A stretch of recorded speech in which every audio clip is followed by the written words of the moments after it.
सबसे पहले श्री वसंत गोवारिकर, जो हमारे देश के गणमान्य वैज्ञानिक थे और आज ही हमारे बीच नहीं रहे, मैं इसी धरती की संतान और भारत को विज्ञान जगत में आगे बढ़ाने में जिन्होंने बहुत अहम भूमिका निभाई थी, ऐसे श्रीमान वसंत गोवारिकर जी को हृदय से अंतःकरणपूर्वक श्रद्धांजलि देता हूँ।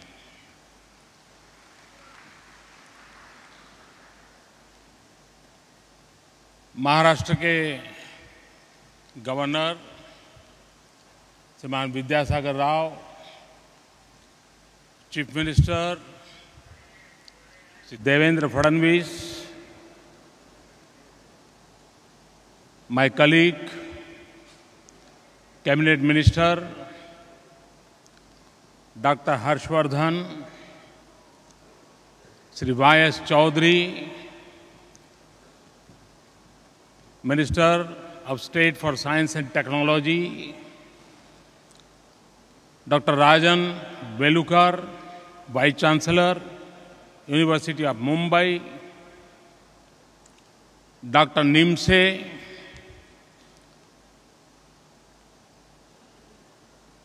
ladies and gentlemen, it is a great honor to participate in the Indian Science Congress. I thank University of Mumbai for hosting this Congress. I have had the opportunity to participate in the Congress as the Chief Minister of Gujarat. I am delighted to return here after 10 years. I greatly admire the rich history of this 100-year-old institution. I feel humbled by the work that scientists do, and I find science and technology an invaluable ally in governance and development. Human civilization has advanced because of the basic human spirit of inquiry and quest for understanding our universe and world.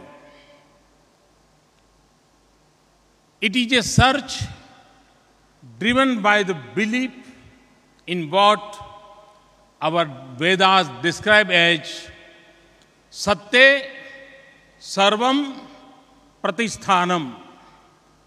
Everything is established in truth.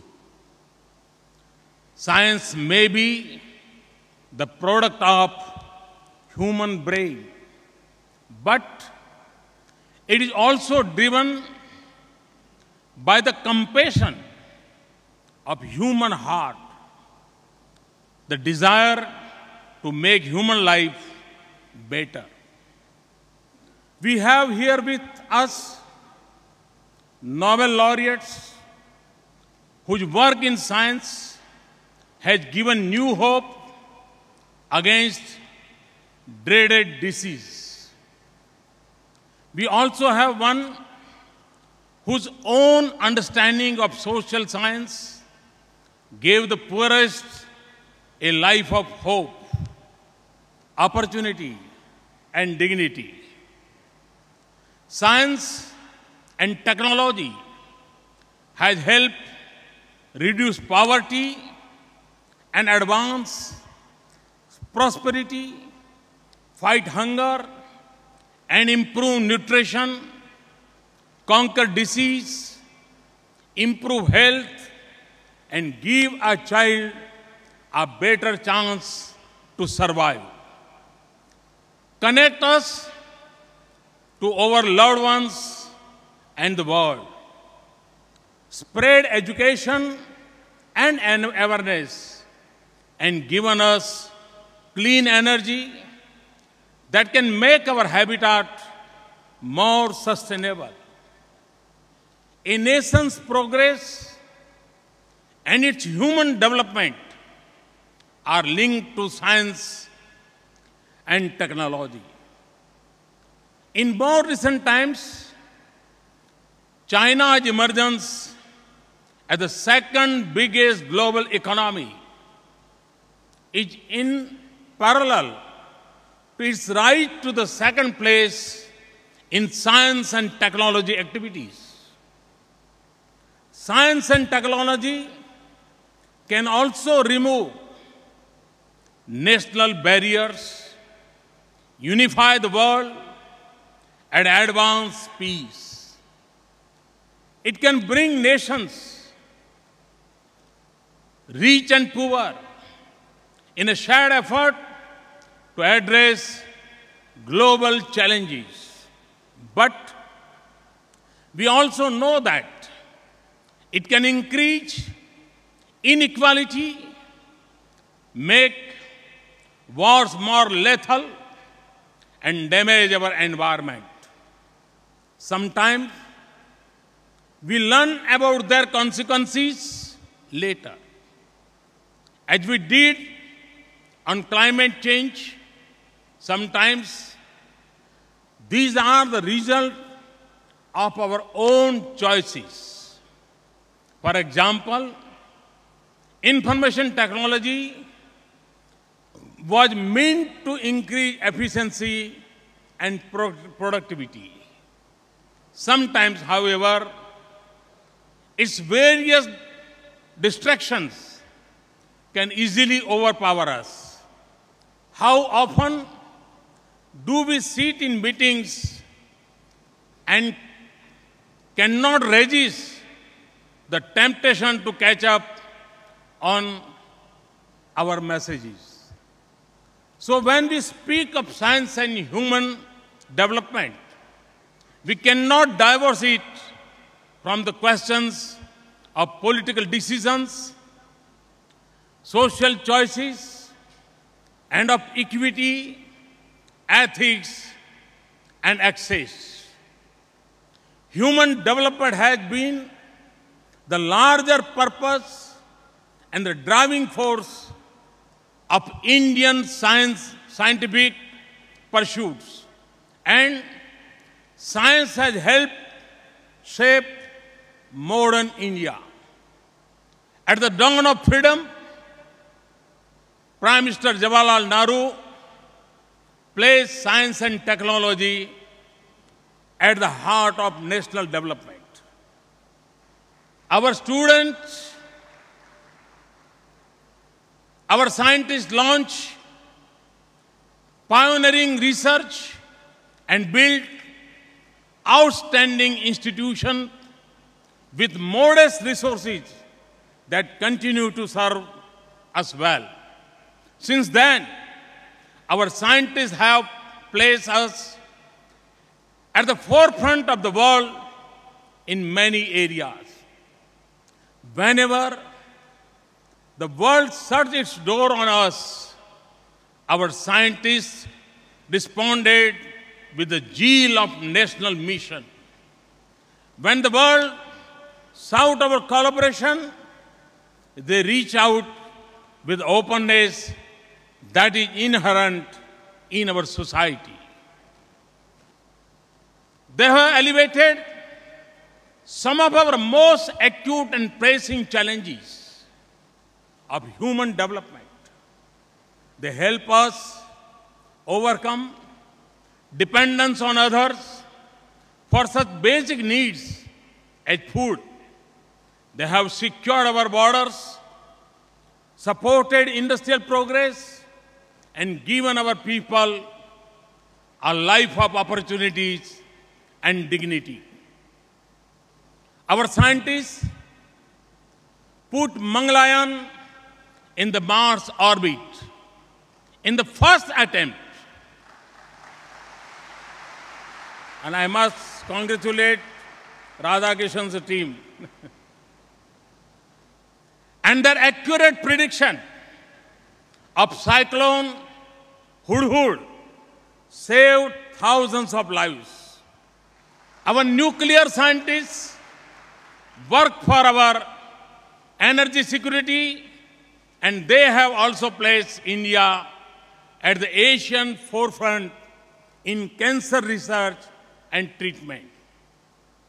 Our achievements give us pride, but they do not blind us to the enormous challenges that we face in India.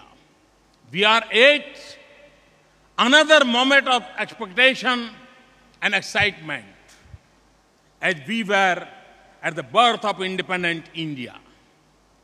There is a mood of optimism for change in the country, the energy to pursue it, and confidence to achieve it. But the dreams we all share for India will depend as much on science and technology as it will on policy and resources.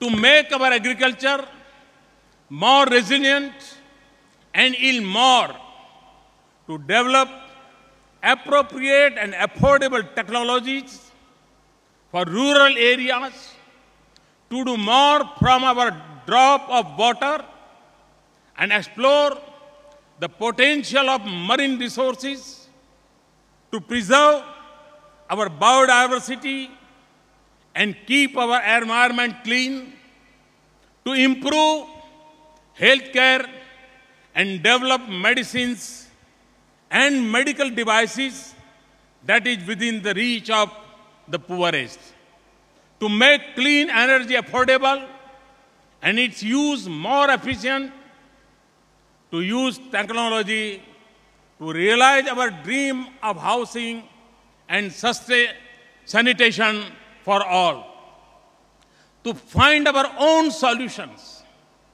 to make our cities cleaner and more habitable,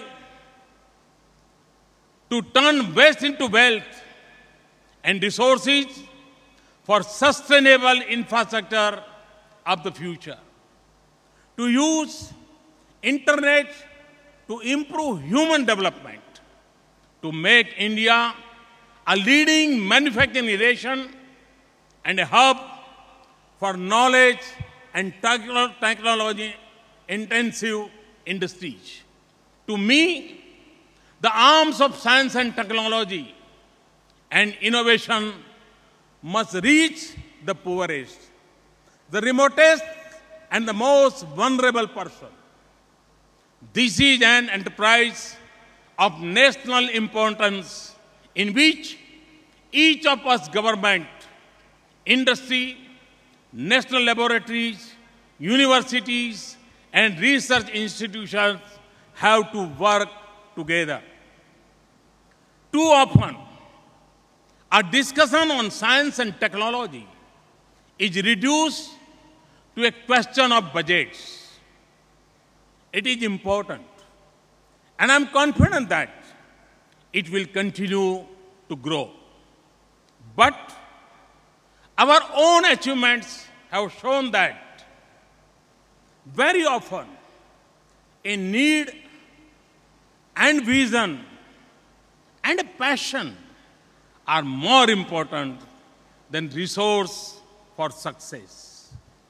And it is how you use resources that will determine how effective we are in making science and technology work for us.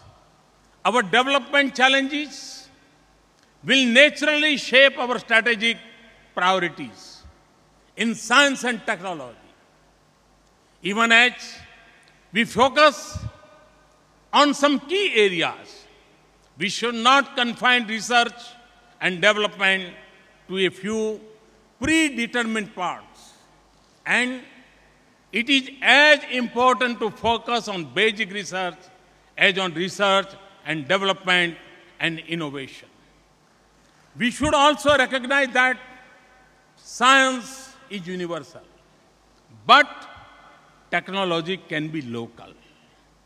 If we incorporate traditional and local knowledge, systems and technologies, we may develop more appropriate, effective, affordable, and sustainable solutions that contribute immense to human development and progress. As the major source of science and technology efforts in this country, government must do its part. When I speak of ease of doing business in India, I also want to pay equal attention to the ease of doing research and development in India. Funding the proposal must not take too long to clear. Meeting application requirements should not become more complex than research. Approval process should not become a deterrent for international conferences. And our scientific departments must have a flexibility of funding decisions based on the uncertainties inherent in research activities. We want our scientists and researchers to explore the mysteries of science, not of government procedures. We want them to consider publications, not government approvals, to be the epitome of their success. We must also have a clear regulatory policies for research and development in areas like biotechnology, nanoscience, agriculture, and clinical research. We should ensure that our strong intellectual property regime continues to work effectively and provides the right balance between private incentives and social good. Further, not just scientific departments, but every other department in the government should see how to apply science and technology and promote research to improve their work.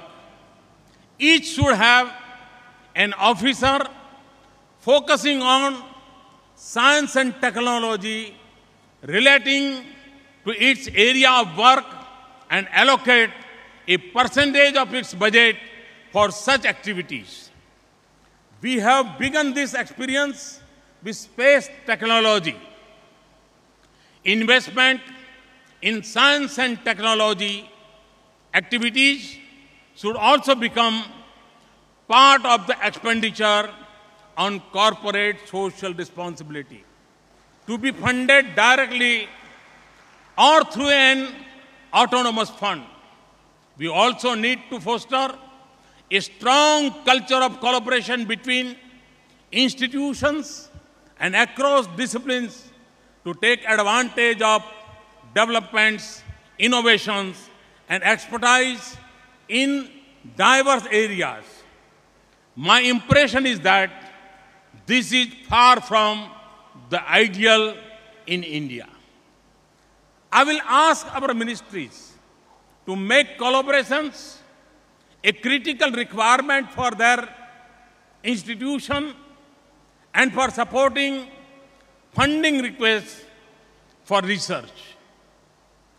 We have to place the university system at the cutting edge of the research and development activities in the country. Our investments in science and technology are far too concentrated in the agencies of the central government and must become more broad-based. Our universities must be freed from the clutches of excessive regulation and cumbersome procedures. They must have a higher degree of academic freedom and autonomy, and there should be as much emphasis on research as on teaching. In turn, the universities must also subscribe the highest academic and research standards and accountability. This includes through peer review. We have to rapidly expand our higher education sector, yet our existing institutions face shortage of faculty. We have a large pool of outstanding scientists and engineers working in central institutions and agencies. I want them to spend some time each year teaching and guiding PhD students at a university. Our industry must also step up investments in science and technology in its own interests. India's own pharmaceutical industry has carved out a place for itself in the world because it invests significantly in research. Indeed, our long-term global competitiveness will depend not on replicating what others have done, but through a process of sustained development and innovation. There is a growing trend of international collaboration in research and development, not just among business enterprises, but equally among researchers and scholars at universities and laboratories. We should take full advantage of this. For this reason, I have placed science and technology at the forefront of our diplomatic engagement. As I have traveled abroad, I have personally sought out scientists to explore collaborations in areas like clean energy, agriculture, biotechnology, medicine, and healthcare. We have built excellent partnership with all leading nations to address the grand challenges of the world today. I have also offered our expertise to our neighbors and other developing countries. I have often spoken of skill development for our youth. Our future will be secure and our global leadership possible if we also prepare the next generation of world-class scientists, technologists, and innovators. School education in science and mathematics should become more creative and stimulating. Let us also use internet to bring the best of our scientists in direct contact with our children and our youth. Digital connectivity should become as much a basic right as access to school. I welcome the initiatives of Department of Science and Technology for innovating thousands of children and youth in science and technology. It is not surprising that our young minds are winning international competitions, and 12 of them have minor comets named after them. Our children should seek role models in scientists as much as in sportsmen. Their parents should feel as much pride in their children seeking a future in science as in business or civil service.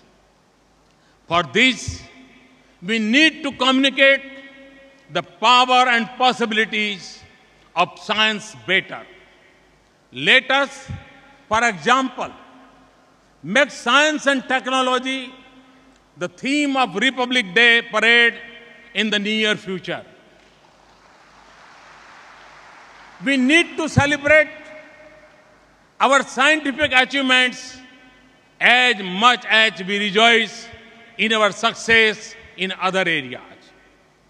We should give young participants and winners in science fairs maximum public recognition and sustained support of the government.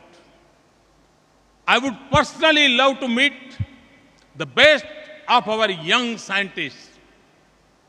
In conclusion, let me say, for a safe, sustainable, prosperous future of India, our global leadership in knowledge and technology, intensive world, we need to put science and technology and innovation at the top of national priorities. I am confident that we can do it. We in India are the inheritors of a thriving tradition of Indian science and technology since ancient times. Mathematics and medicine, metallurgy and mining, calculus and textiles, architecture and astronomy. The contribution of the Indian civilization to human knowledge and advancement has been rich and varied. We can draw inspiration and confidence from our numerous success over the past 6 decades in difficult circumstances. The strength of our many institutions and India's rich talent in science reflected in the 5 distinguished Indian scientists whom we have just honored. Above all, we must restore the pride and prestige of science and scientists in our nation. Revive the romance of science in society. Rekindle the love for it in our children. And encourage our scientists to dream, imagine, and explore. You will have no better supporter than me. In turn, I seek your help in transforming India. Thank you very much. Wish you all the best. Thanks a lot. Now declare 102nd session of Indian Science Congress 2015 open. Thank you.